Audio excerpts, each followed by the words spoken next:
0, 1, 2, 3. Okay, so today I just wanted to do a quick update video on my Mac 10. So the last video was probably like 2 months ago now, and in that video I mentioned I was having an issue where toward like the second or third to last round in every magazine, it would jam up. Like, I don't exactly know what the issue was. I don't think it was magazine related because it would happen with store-bought magazines and with printed magazines. And I think it was, and it happened with, I tried multiple feed ramps. I even had a metal feed ramp that I made, and it just kept happening. It wouldn't happen when I'd manually cycle through, but it happened every single time when I was actually firing the weapon. So I think my theory, and I could be completely wrong, I think I printed the lower out of PETCF the first time, and PETCF, you know, if you're not totally dialed in and everything, sometimes it can shrink, you know. It's not supposed to, like, it's supposed to be resistant to shrinking. It's not supposed to shrink as much as other types of materials, but it can. So I'm thinking like maybe, because I printed that back when I was first starting to mess with PETCF for, you know, lowers and stuff. So maybe my settings were just off or something, and maybe the lower was just dimensionally inaccurate in some way that was causing the jam. I really don't know. I'm guessing, to be totally honest with you. But now that I have reprinted it in the version that takes grease gun magazines and in PLA Pro as opposed to PETCF, now that it's remade, it works flawlessly. So here's a quick video, me going to the end of a magazine.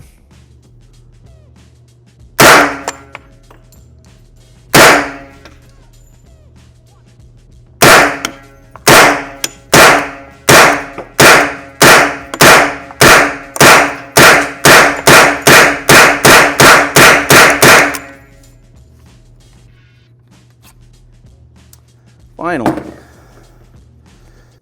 Okay, so as you can see there, I'm able to get all the way through a magazine without it jamming up at the last second or third to last round.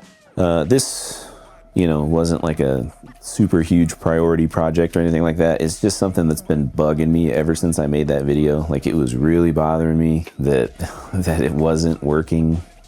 Reliability is obviously a very important aspect in how much you enjoy a firearm. So this was just kind of in the back of my head for the last 2 months, just really nagging at me. So I finally had to just remake it, get it back to the range, make sure it worked, and it works flawlessly now. So this is actually a fairly inexpensive project if you're thinking about doing it yourself. You just need the upper receiver, which I got this from Velocity Firearms. You need a lower parts kit, obviously. And you need grease gun magazines or Glock mags, depending on which version you're going to print. As far as where the files are, I've got every file that I talk about is linked for free on my Patreon, or if you just want to be able to find files like this easily, go to, I use GunCAD Index. It's just a website that basically, it's like Google for, you know, searching for STLs of this specific, you know, category and variety. So I would highly recommend GunCAD Index to find this kind of stuff. This all told, I mean, this is less than 400 bucks, you know, I mean, obviously once you start adding extra stuff like, you know, the brace and adding an optic and a suppressor and stuff like that, it's going to cost more. But I'm talking about just like the basic parts that you need just to get something that's working. It's definitely, you could definitely do it for, you know, less than 400 bucks. And just something that's cool about PDWs. I know I've said that a million times, but I just like little tiny guns, you know. Obviously I have braces on everything because, I mean, why not, you know? It makes everything even more compact. I mean, even with the suppressor on this is still a pretty small package, but then once you take the suppressor off, it gets even tinier. But so yeah, this is a pretty neat little build. I don't know if you saw my last video or not. You could watch that one for more footage of it shooting. I don't remember if I put in the video it actually malfunctioning or not, but either way, there's more range footage in that video if that's what you're looking for. But either way, I just wanted to update this real quick. And the what's that freaking, the Hold Up, that project, that video, man, I can't talk today. That video is going to be coming in the next probably week or two. I'm trying to decide right now if I want to buy another bolt and barrel and trunnion, or if I just want to pull the stuff out of my UMP 11.9, because I've already got all the parts that I need in that.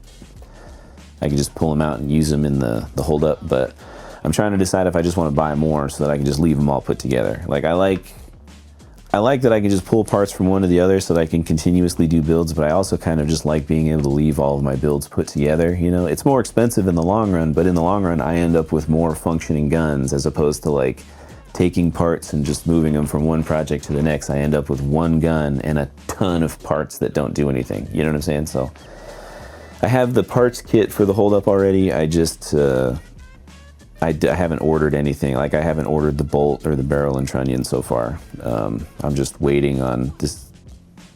I'm trying to figure out if that's what I want to do or not. And I need to print everything, obviously. I've also got, I showed you guys that picture of the suppressor. I've got another one showing up today.